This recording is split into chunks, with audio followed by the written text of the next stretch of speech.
Hare Krishna, everyone. Welcome to this week's edition of the Hare Krishna Project podcast. This is episode number 144. Yes, we're just 6 episodes away from our 150th episode, and we're still broadcasting. We've not been taken off air. Isn't that fantastic? I'm grateful to each and every one of you who joins us every single week. Wherever you are in the world, it's great to have you with us. We now have a very large, supportive audience. Do not forget, if you're watching this on YouTube, if you haven't already, to hit the subscribe button so you can be kept updated about future podcasts and video productions from the Hare Krishna Project. And or if you're watching this on Facebook, which is the other way you can watch this podcast, please like or follow the Hare Krishna Project Facebook page so you can be kept updated about podcasts and video productions and all the things we do here at the Hare Krishna Project. As you know, we don't just produce podcasts, we do book distribution, prasadam distribution, Hare Krishna festivals, kirtans, all the things that keep me out of trouble, okay? Keep me busy. There's a saying, certainly in England, maybe in America as well, if you want something done, ask a busy person to do it. Okay. I think we're going to have another fantastic episode this week. I've loved the last few episodes we've had because we've had some really fascinating guests. And this week, we are going back to the United States of America. What a country. It's in the news. It's in the UK news all the time at the moment, whether it's storms or politics. We're always talking about the United States of America. I'm absolutely delighted to welcome our guest this week. It's Mirabai Devi Dasi. Hare Krishna. Hare Krishna.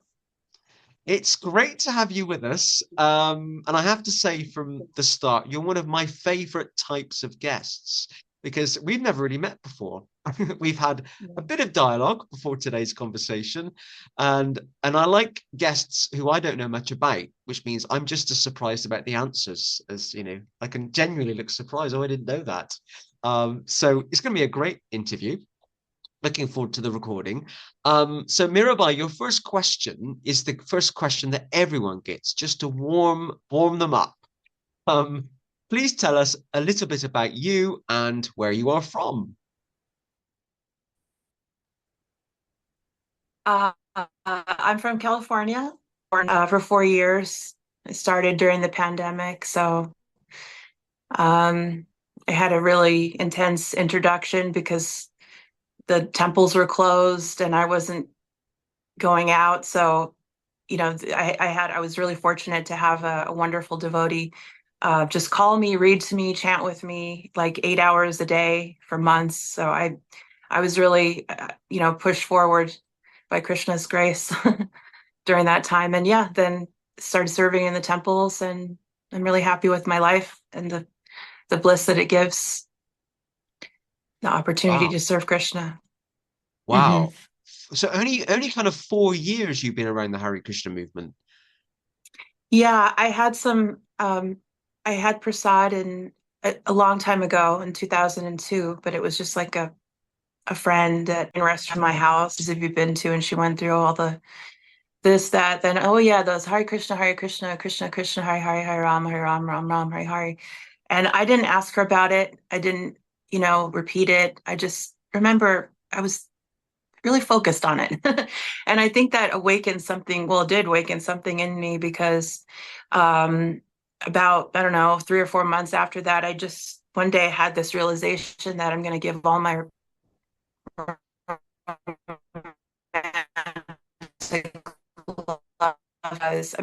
I worshipped demigods, but I didn't have any idea about Krishna or, form of God. And it was, yeah. But I just started singing love songs to him. And so it was like a subtle form of bhakti in a way. And yeah. And then, like I said, in 2020, just an amazing devotee blessed me with all of this and gave me a great foundation to build on. Wow. Wow. And did you have any type of kind of religious upbringing?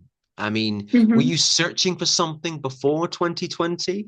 Oh yes, yeah. I was raised Catholic, and um I was, yeah, the traditional like Catholic. I went to Catholic school. I wanted to be a nun. I went to some, they called them charismatic Catholic services too. It's like a little bit more mystical Catholic thing, mass.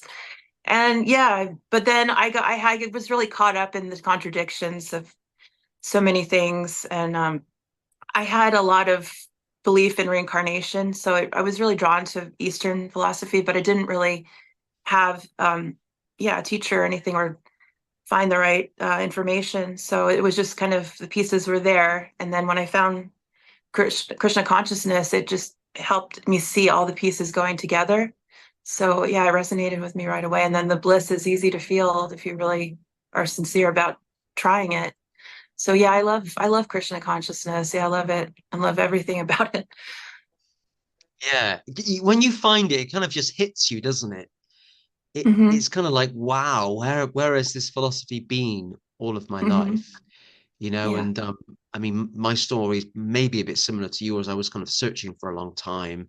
I went to, Christian churches, even went to a Jehovah's Witness meeting, a Mormon Hmm. meeting, some Hmm. pagan events, and Hmm. I really shopped around. Hmm. And I loved that time of my life when I was kind of shopping, you know, I loved trying different things. And then when I just Oh kind yeah. of found Krishna consciousness, I was like, wow, this just makes kind of complete sense. So yeah, I Yes. kind of resonate with your story. But before we move on, I want to ask about California. You live in California, right? Hmm. Tell me a bit about what it's like, because obviously, I've never been to the United States of America. The furthest west I've been is Galway in Ireland, Oh, and nice. and California is kind of that place that the sun. Is it the Sunshine State? Is that what they call it? Or is that I don't know if that's here or Florida. I think it might be Florida, maybe it's Florida? but So I'm not just sure. tell us a bit about California. What's it like living in California?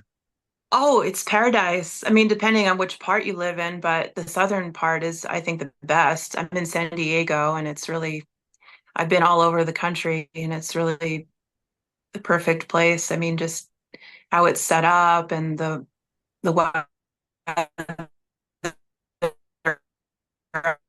obviously.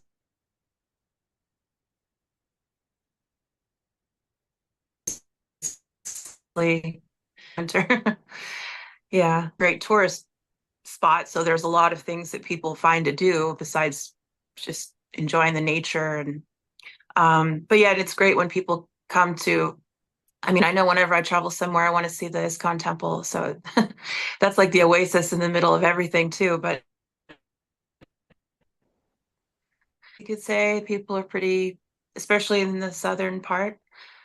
The further south you go, people are more relaxed. Yeah. Mm, Um, it's very diverse. I love that. mm. Hmm. Okay, okay.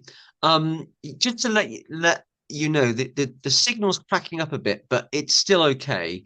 Oh, okay. If any of our viewers at home wonder what's going on, there's a little bit of a. This is what happens when you're thousands of miles away from each other. But Yeah. we can still make out what each other is saying. But just in case anyone wonders what's going on, so 4 years, a lot's probably happened in your life over the last 4 years as a member of the Hare Krishna movement. Um, Tell us a bit about some of your experiences within ISKCON over the last 4 years. Well, it's mostly been amazing. I love ISKCON, but everybody's there. There's a mix of people everywhere you go, and so I guess I had a naive concept that you can trust every devotee when I initially started, but I guess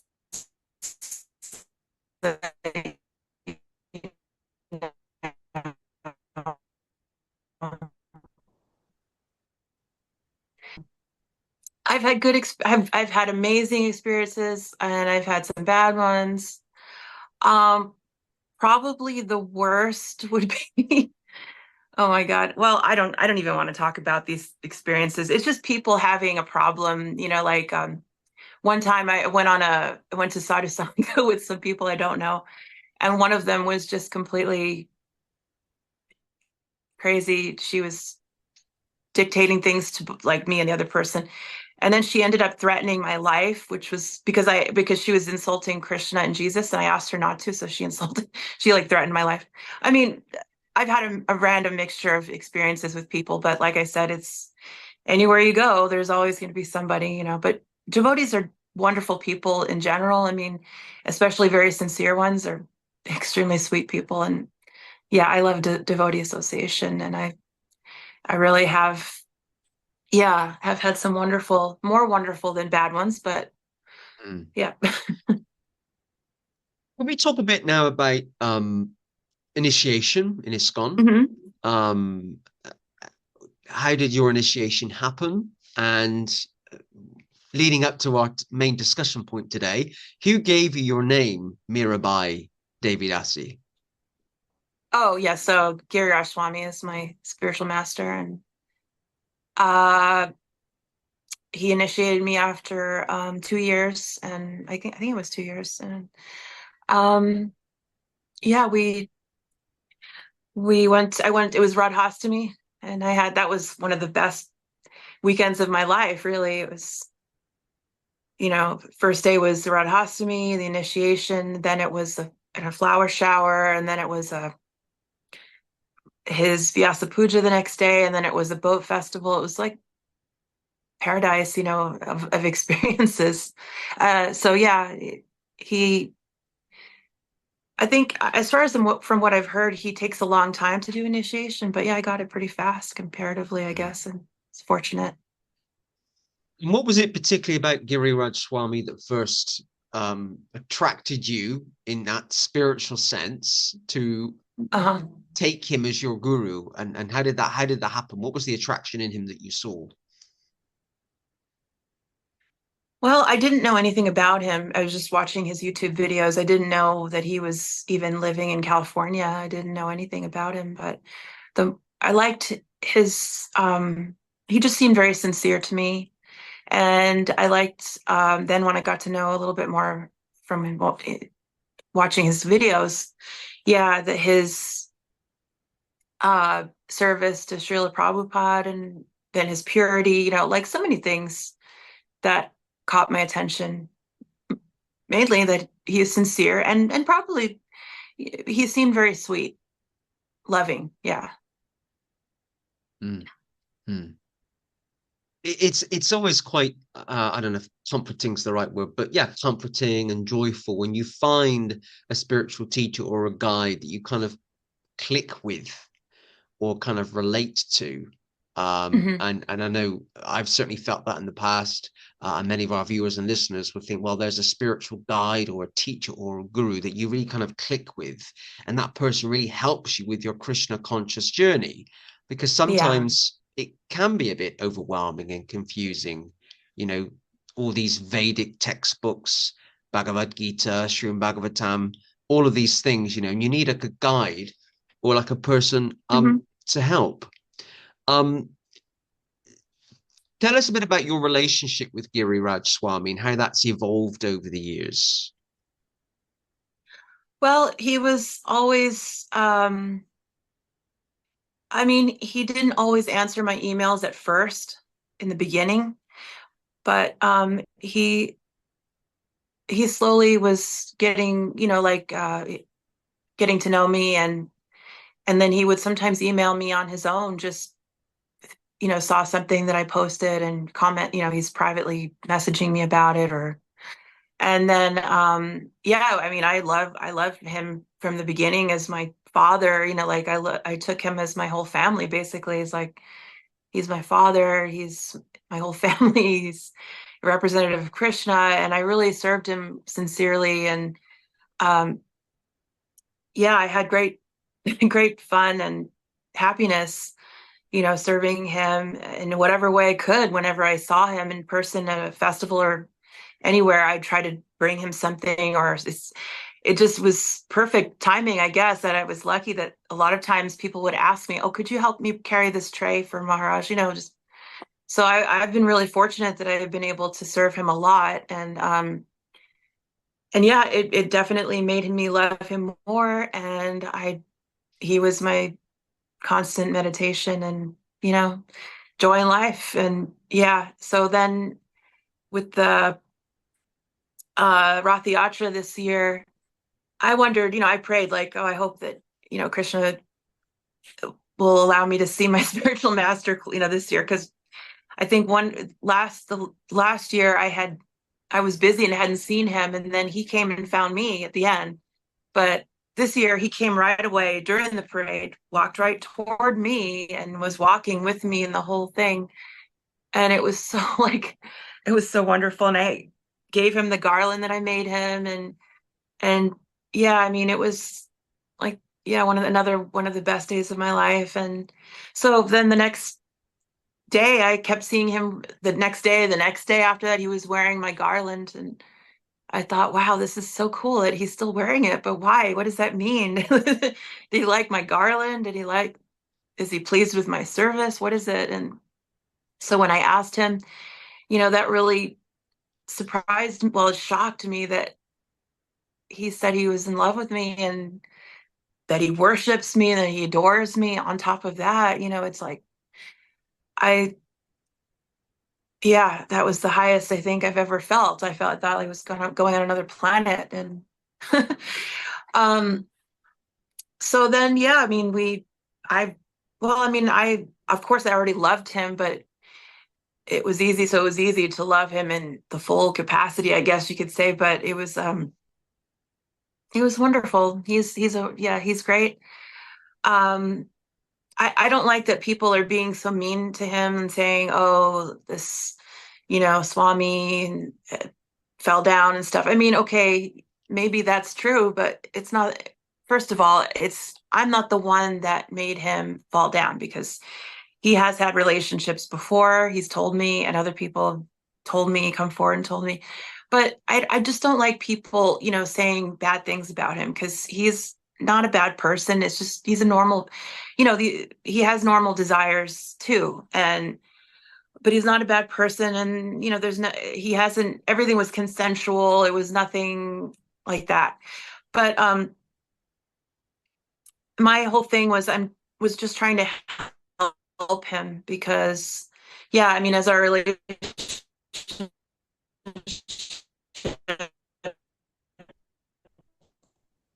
they didn't tell us, but they were overhearing some of our video calls, I guess. And then they saw some, and then they saw the in person too. But they knew all these things, but they were trying to figure out what to do, because apparently, I guess they can't. I mean, like I said, it's not new for him, so I guess they don't know how to control him except to take everything away. So here I'm thinking, well, I don't want him to suffer, and he wanted to be with me. And that last time I saw him, they were he was about to cry, like his eyes were wet and his eyebrows were way up. Like, it's kind of romantic when I think about it. They looked like Govardhan Hill. They were like way up like this.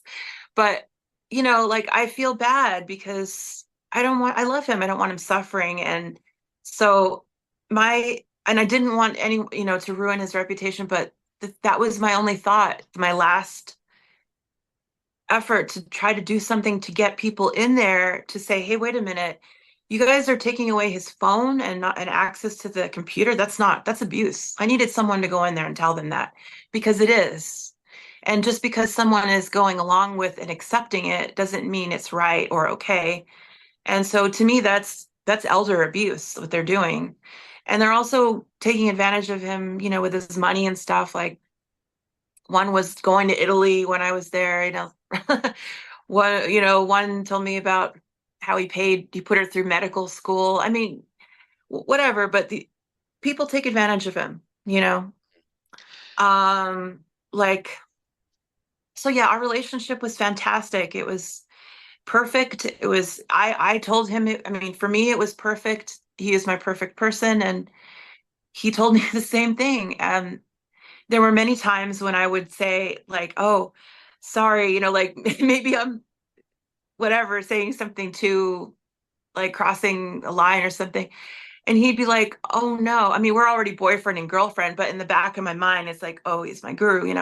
So I would like hold myself back sometimes. And he'd be like, no, everything you do is perfect and gives me the greatest pleasure. So don't just be yourself. Like, and that I think of all things besides Krishna consciousness, what he helped me realize is that it's okay to be myself while practicing Krishna consciousness. I mean, Krishna made us all unique anyway, so we have unique qualities that we can use to please Krishna too. So he just celebrated the fact that, I am who I am, and I should be proud of who I am and be me, and just, Mm, and so yeah, so we had a great balance of, like spiritual and regular relationship.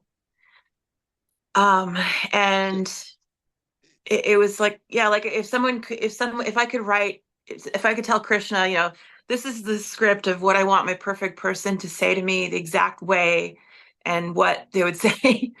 He said it. It's just remarkable how, how perfect he was for me. And even more perfect was how he would say the same thing in return. So yeah, it was like the greatest experience. And I'm really like suffering because I miss him, and I know he's suffering. And I don't know, what he thinks of things being public now. I don't know if he even like, because they took away his access to computer, so I don't even know if he knows about it or if they told him beyond what last time that I talked to him. But um, I mean, I even have it in writing where he says that he doesn't want all of this, what they're doing.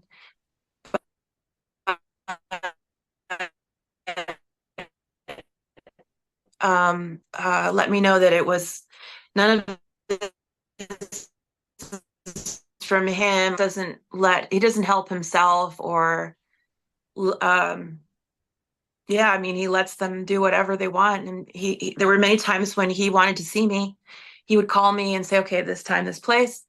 Okay. And then an hour later, I'd get a text from one of his people.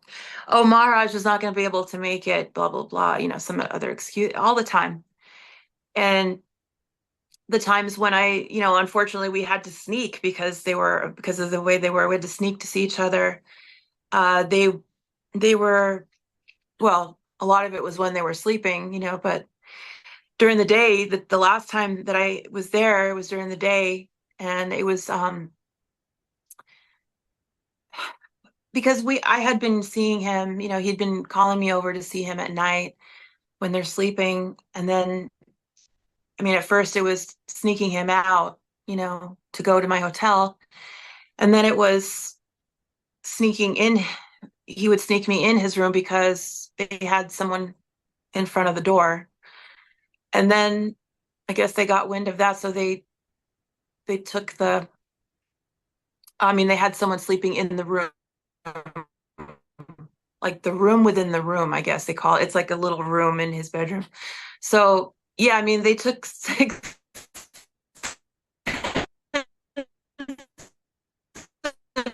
measures to last time that I saw him, I said, well, I mean, we can't be alone, but I'll come chant with you. And so I went there and they didn't want to let me in. And I, I pleaded with them. I said, look, I just want to see him. He asked me over and to come over. And finally I went in there and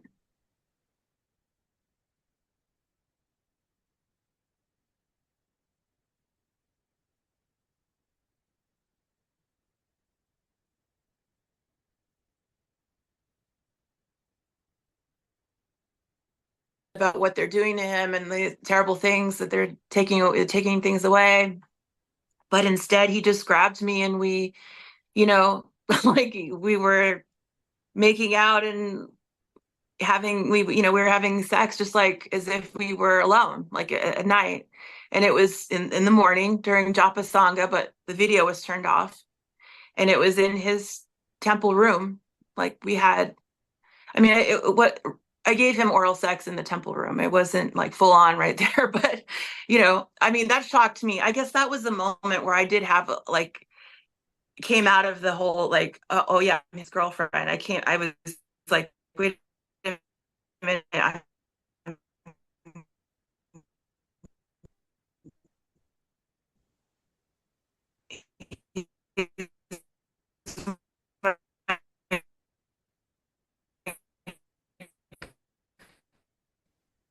because I felt uncomfortable doing teacher. He's a, that's his work, his job, his life.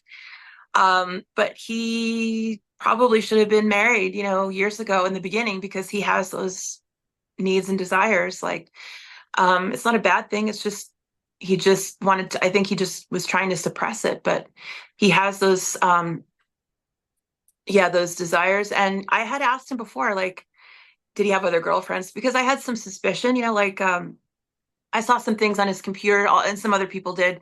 I mean, not computer, Facebook once, and I just overlooked it, thinking that's strange. But he, his main secretary, she gave me a message when I first met them, and that told me a lot. Like the very first day that I was invited to his house to meet him was his Vyasa Puja during the pandemic, and she pulled me out of, she literally pulled my sari, like I'm walking and she's sitting low to the ground, and she pulled my sari and said, um Maharaj was talking about you all morning. And I said, oh, I thought that was, I don't know, weird, but like, it's nice. I don't know what he would say about me, but I said, oh, that's nice, and thank you. And then I guess I was walking away. I was kind of embarrassed, and then she said, she stopped me and she said, told me what her name was, and then she shook her shoulders backward. She goes, and I live here, like that.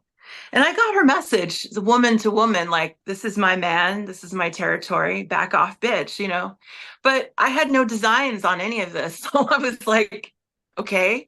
But now looking back, now that being his girlfriend, now I understand, yes, because and she never liked me. And anywhere that we would go, that, I mean, anywhere he would be and they'd show up, she'd give me a look like, so, and I was even invited to like a book group in the beginning with her and some other elevated devotees, which was very nice of them. But it was just like she was using that time to pick on me also. Like, um, so yeah, he's had girlfriend, and I've asked him and he confirmed it. She was his she was his girlfriend, like serious, for years. And other people told me that, like, one of his former direct servants contacted me and told me that too. And it was, it was cute hearing it, because it confirmed, like, um like a lot of the same things that he would do with her, he did with me, or did or said with me.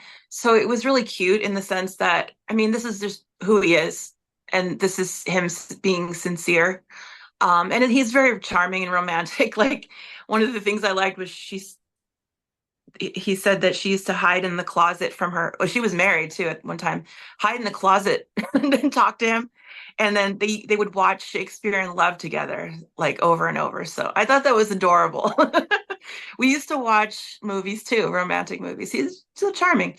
But anyway, back to the original story. So yeah, he's had girlfriends, more than one. And there's some stories I've heard that I don't know if they're true, and they're not really nice, so I don't want to say them. But I can tell you, from the moment I saw him on video, because that was the first way we were doing this relationship. It was on video, and I mean, obviously, it went to physical right away. I mean, that shocked me that he was so open with that.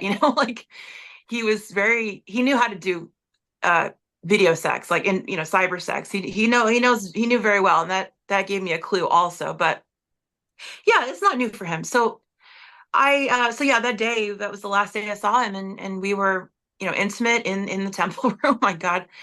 And but he almost, he was like ready to cry right when they were trying to get the door open. And um I guess it was sort of also him knowing that there was going to be no way for us to really see each other or be intimate again, because there's no way to be alone. So How long, can I just ask Mirabai, how long were you in a relationship with Giriraj Swami mm, for? yeah, I think it was the 7th of August, or the Ratha Yatra was like right at the beginning of August, but I believe it was the 7th when he revealed it to me, his feelings. And then um Well, it was up until like a couple of weeks ago when I last heard from him, and we were still together as far as when we talk, where I love you, I miss you. So as far as being in a relationship together, I mean, yes, just that we're in separation. But now I'm at the point where I feel like I just wanted someone to go in there, like check to see that, and say, you can't keep his phone from him. You can't keep the internet from him. You can't keep his face. You can't go in his Facebook and keep changing the password, like that. I wanted someone to do that for him at the very least. But I also thought maybe he would get strong and stand up for himself. But apparently, because always the thing was he was going to keep his job. He wasn't going to quit being a guru and run away with me or something. But and I wanted him to keep it, but I also wanted to be with him, and he also wanted to be with me. So the fact that, I mean, we did ask his servants, their three main ones, if they would just keep the secret and just let us be together, because it wasn't hurting anybody. And but they didn't want that. They were really worried that I was going to tell somebody. And the irony is that I would never have told anybody. It's just that I was trying to rescue him, was trying to help him from abuse. So, but yeah, he would like to keep his job. I know that. But at what cost? I guess that's the thing. But he does love me, and I love him, and that's that was just my mission, was just to help him. Have the ability to choose what he wants to do, and have his phone, and yeah. So. So thank you for explaining that, Mirabai. And I realize I probably should have Hmm. said a bit earlier on that some of our viewers and listeners might not have known that you released a video last week, which is how I found out about you. Mm. And I will put a link to that video with this YouTube, with this podcast on YouTube and Facebook. And you revealed in the video last week that you have been in a relationship with Giriraj Swami, Hmm.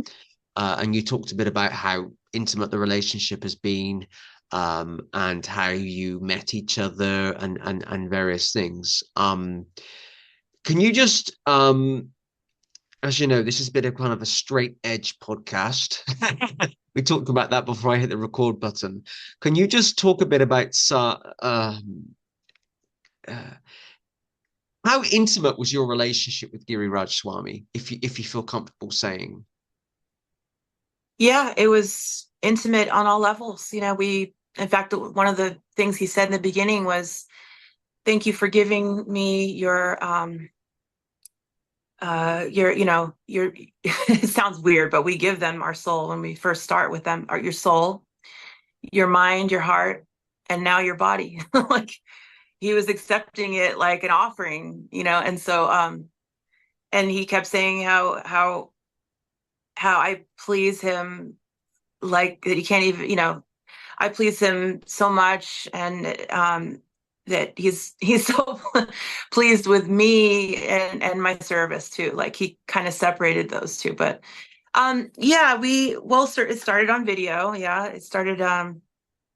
So this might sound a silly question. So the intimacy started on video chat. So Mhm. you were Yeah. chatting like on WhatsApp or whatever, um, and it just kind of went from there, did it? Well, after he told me that he was in love with me, then after a while, then I started to send him some pictures of me, like, the romantic ones. And then after that, then we were doing video calls instead of chatting. And then yeah, then it was on video that we were both.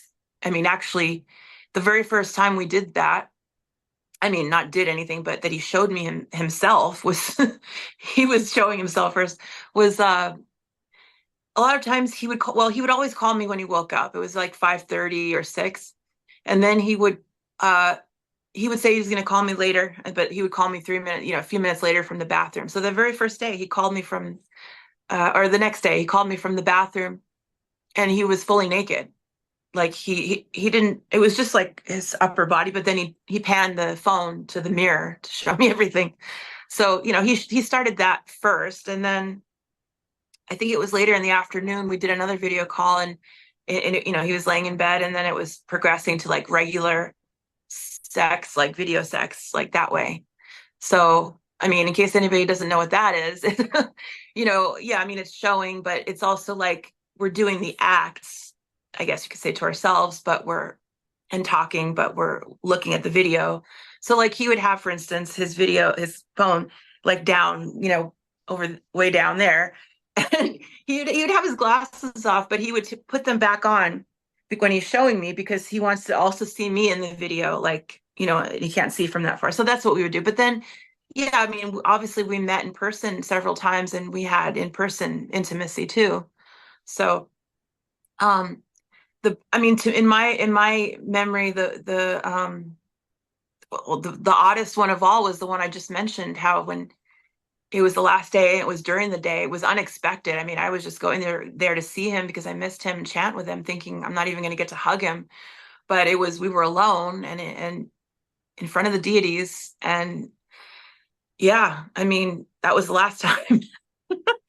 he he just embraced me, and I mean, I didn't even have time to talk. He was just so happy to see me. And then when we did talk, he just told me how much he loved me. We told each other how much we loved each other, missed each other. And um I wasn't, I wasn't um expecting to do anything, but it just went that way. It's like boyfriend and girlfriend. I wasn't even thinking, and then yeah, so like we were making out, and he had my breast in his mouth, and he had like, he was touching, and then under my dress, I wasn't naked or anything, but I had a dress on, so he was like lifting up my dress, and then after, yeah, he like pushed my head down, and I gave him a we had oral sex in the temple room. That was a little weird to me. Of all the, the location, I guess, was weird, but it was lovely anyway. I mean, we're in love. What can I say? It was one of the things that we would talk about, was like how in the beginning was how, it's a love expression. He would say it's a love expression between two people, and I'd say, well, yeah, that's my love language too. So, and I have father issues. Like it's both of my parents were sexually abusive to me, and abusive in a variety of ways. So like it's not weird for me to have a father figure, turn it like that. It's pretty much normal in the sense that because my father was like that. So I never looked at him in a weird way, but at the same time, like I said, it wasn't like he was creepy, like being a creep. It wasn't like, um, yeah, it was just two people in love, and we were, um, but yeah, we had that experience there, and I mean, it was beautiful but sad at the same time, because it was with like a lot of emotion, and not knowing, like uncertainty, when we're going to see each other again.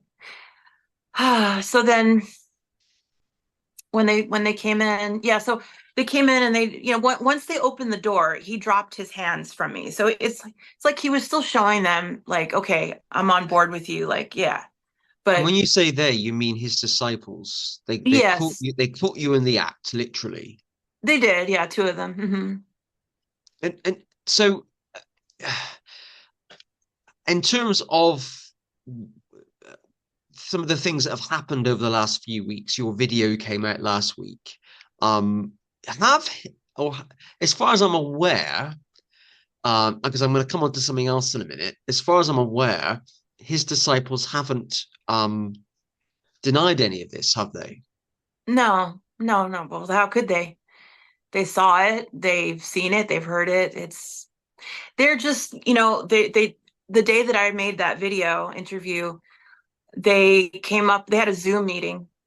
I'm friends with one of his former direct servants, and he told me that there was a meeting, um, and they said, we're just, they didn't deny it, and they said, we're just gonna push this excuse. This is how we're gonna cover it up.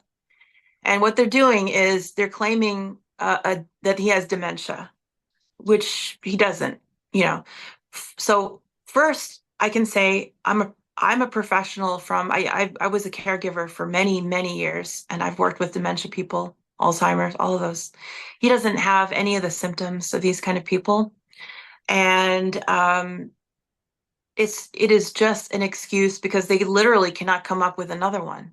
What other one could they possibly come up with? There is no. I complained to the GBC. I mean, again, my intention was to help free him. And I told him that was my intention. But you could say it's a complaint because I'm telling, well, we had a relationship. But so they didn't try to, you know, they were just like, are there any is there any evidence, pictures, video? They wanted to see things. So once they see it, they know that, well, yeah, then there's no way if the people, his people can't deny it, and the rest of the world can't deny it if they get their hands on that. So they had to, there had to be something.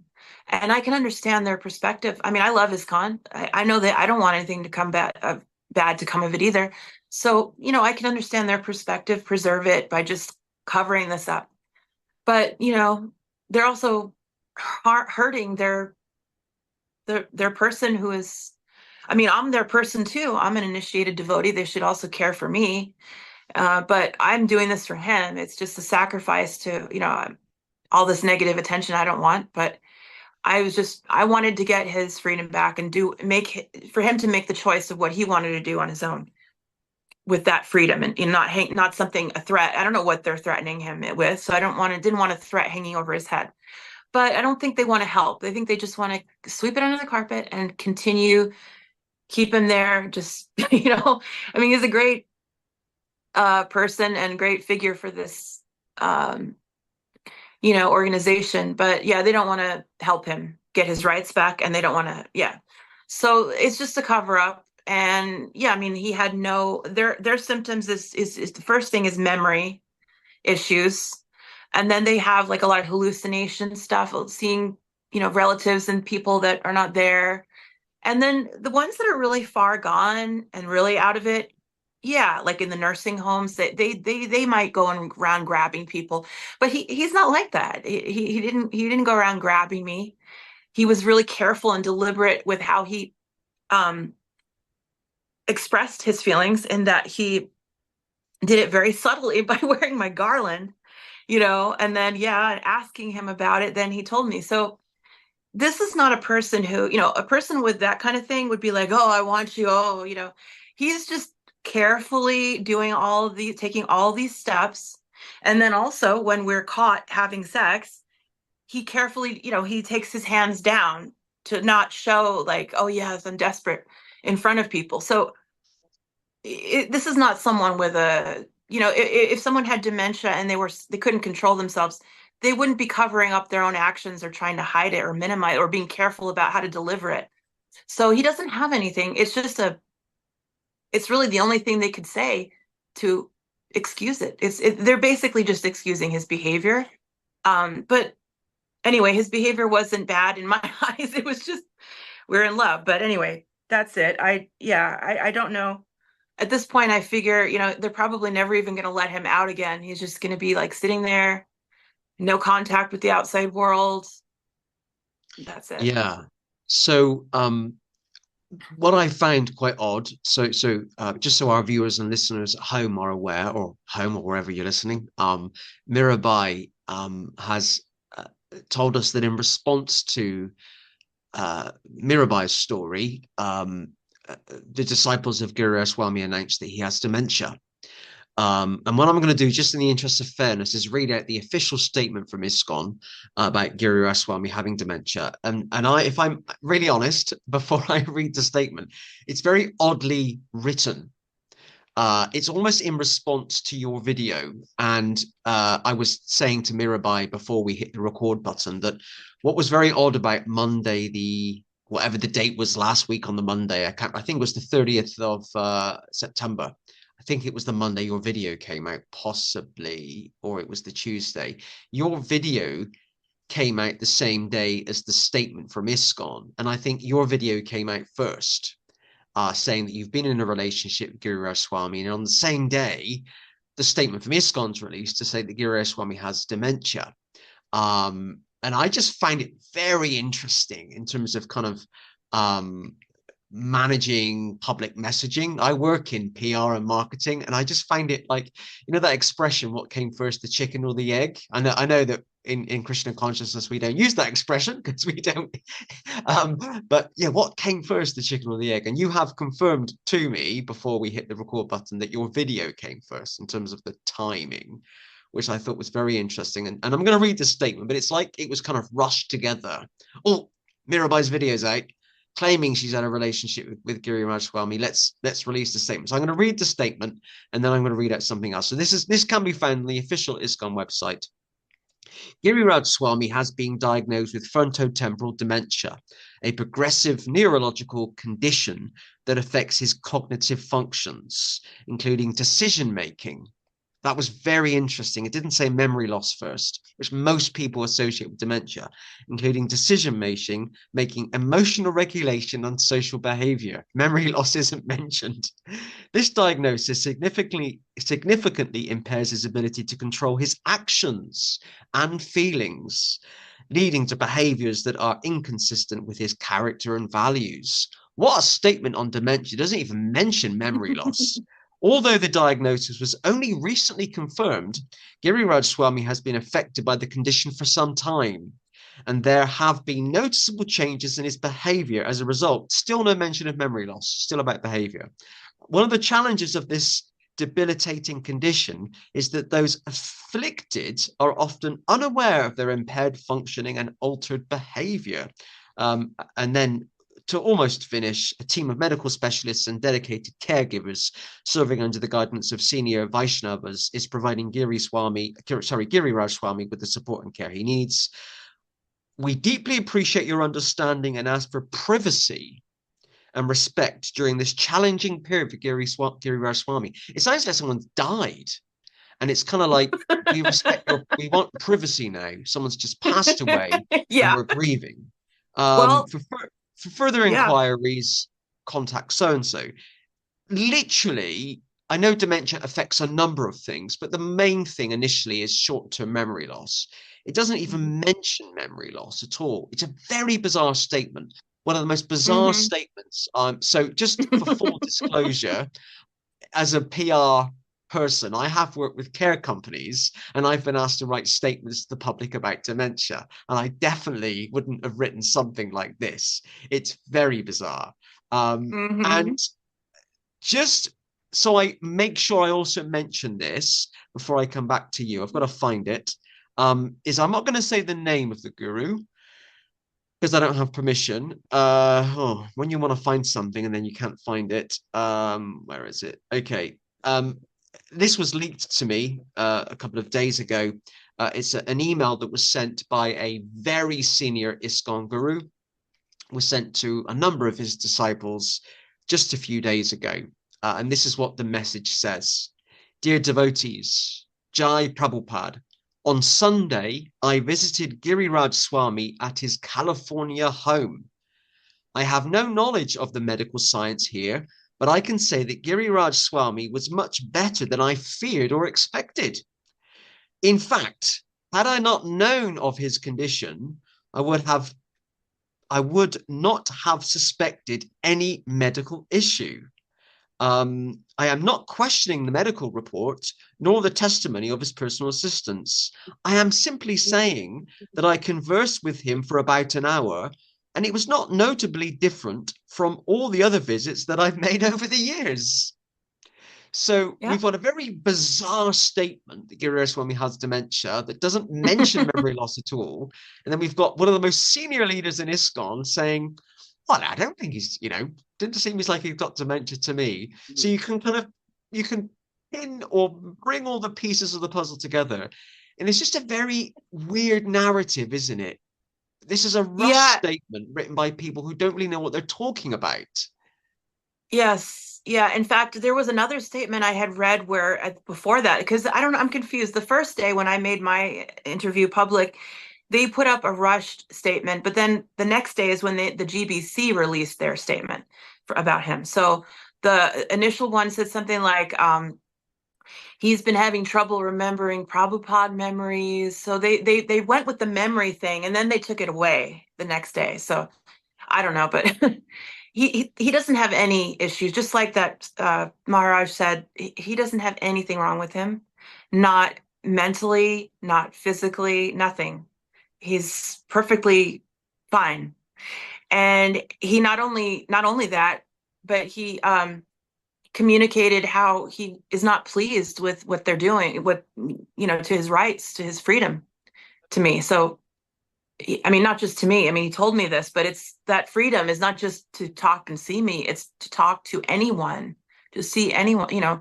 So like I feel so bad not only for him and myself, but his all his disciples. We loved his interaction, and he loved being on. He was always on the phone, always looking at our posts and sevas and giving hearts and encouragement. And he would get great encouragement, and pleasure from seeing it. So it's really so depressing for him that they would just take everyone away. It is like he died, because that's what they're saying. Giriraj Swami, as you know him, is dead, and we're just saying that now, he is so whatever this condition they claim that he has, that nobody can, we're going to hide him in the corner here. Nobody can see him or talk to him except a few select people for an hour, like because there's nothing wrong with him. I'm so sure that they're not going to, bring him. I mean, how can people ask him for shelter if he can't go on the computer, go on the phone? So since the public announcement that he has dementia, has Mm. his daily routine changed, or has the things that he used to do he's not doing anymore, like public talks and public meetings? Have those things like completely stopped?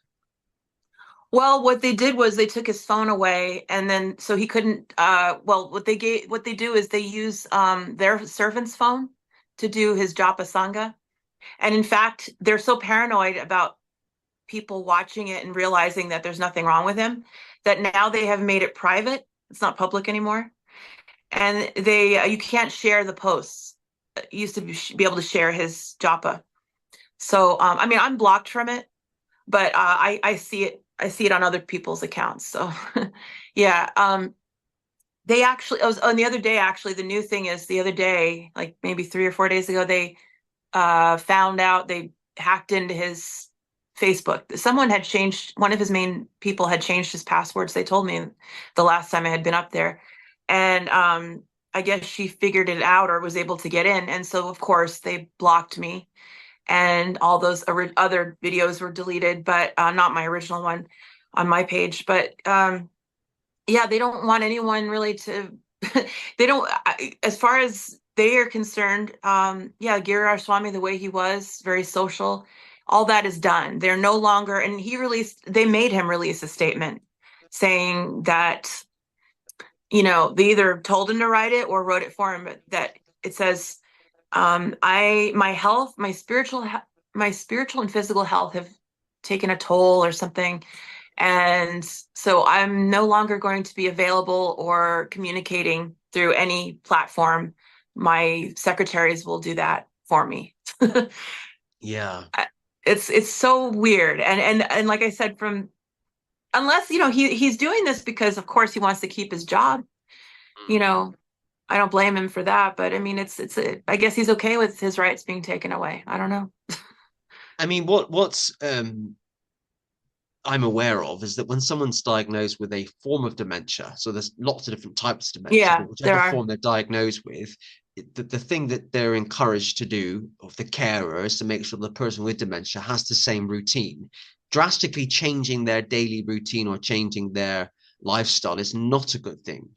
And so all of a sudden, Yeah, Giriraj Swami is kind of locked, metaphorically locked in a room, or whatever, or locked away or hidden away from the public. That's yeah, radically different from what he used to do. So actually that's not what a medical professional would advise at all. yeah, um right. They changed his routine completely. Yeah. so I as you're aware, I thank you for putting me in a Facebook chat thing. I've been keeping updated with stuff all week. I have seen a leaked video of Giriraj Swami in his private quarters with disciples. Um, I find everything at some point. I'm a journalist. I will find out everything at some point. So I'm very grateful to that devotee today for posting that video, and so I could see it as well. And I'm aware, as you've mentioned, there are other women who have made Hmm. claims about Giriraj Swami. And in one sense, it is all very sad. There is a view amongst a lot of devotees, including yourself, that you know, he should be allowed to, I guess, leave the sannyas ashram. Hmm. And if he wants to be in a relationship with a woman, he can. He just can't wear saffron. He Hmm. has to wear white or just wear shirt and trousers, like me, like me. Yeah. Um, I what in think terms of, he just felt a lot of expectation, I think, to please Srila Prabhupada. I mean, there's a clip that I posted in the thread of my video on my page that where he said Srila Prabhupada asked him if he wanted to be married or if he thought about it, and he said, "Well, no." But then he quickly interrupted him and said, "Well, I have, and I have seen, the GBCs are married, and I thought maybe I should." So he wanted to be married. That's evident if you watch that video. So yeah, people shouldn't be demonizing him. But at the same time, just like he told me that I should, like I've always been or tried to be as sincere as possible. I just, yeah, I'm different, in that way, I guess. But he told me to be me, and to be proud of it. So I encourage him to do the same because it's very unhappy if you try to force something on yourself that you want, but it's not really what you want. Yeah. And then it causes all this kind of drama too. and kind of, I guess, just finally, Mirabai, what do you want to happen now? What does the future hold for you? How do you see all this concluding or ending, if there is an end? Well, I mean, it's up to him. I want him to have the choice to without something hanging over his head, but I don't know if that's possible because, you know, from what I've heard, there's so many things, so many, anyway, threats, and I don't know, but I just want him happy, and I just don't see how he can be without having contact with the outside world and having a phone and access to the internet because he so enjoyed that. But and I know he loves me and I love him, but what do I want? Just like the same thing I wanted when I made that first interview is I just want him to have his freedom and to be happy. But yeah, that's it. The other thing is that the very last time I went there, I actually didn't see him. And it was the last time that he invited me. We were like, again, we can't be alone, but we were just like desperate to see each other. He invited me. And I didn't even get halfway up the driveway, and his people were waiting, including the one main servant who is his main girlfriend. She lives there. She lives with him. She stopped me, and which is ironic because the very first day that I met them, she stopped me, pulled my sorry to tell me this is basically my man. So here she is stopping me, putting the gate there.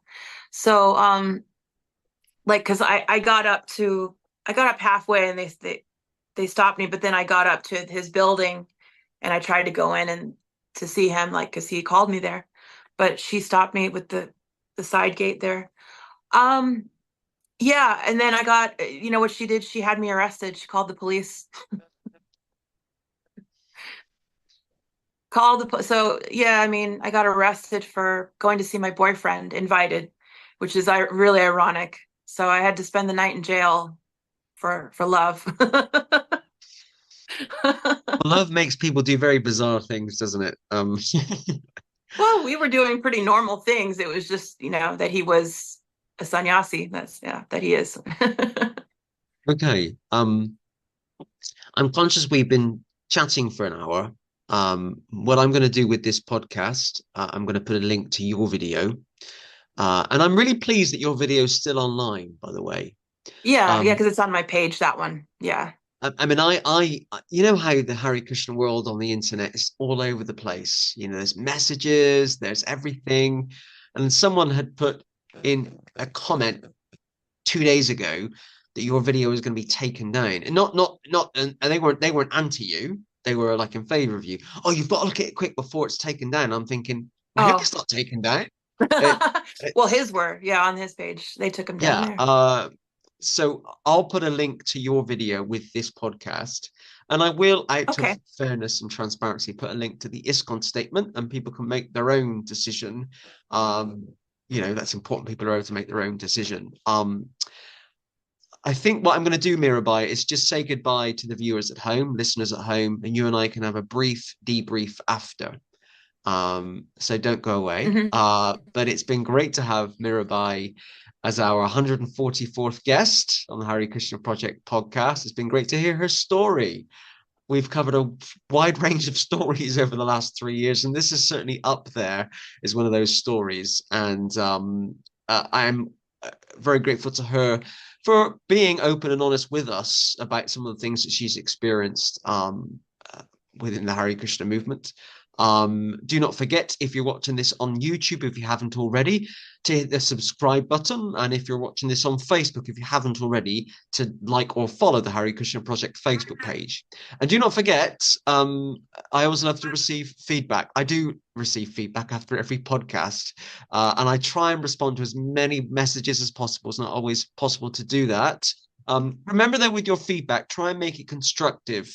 If you have something negative to say, you're allowed to be negative, but do it in a constructive way. So I can have dialogue with you. Okay, so until next week, I'll see you all soon. Thank you. Hare Krishna.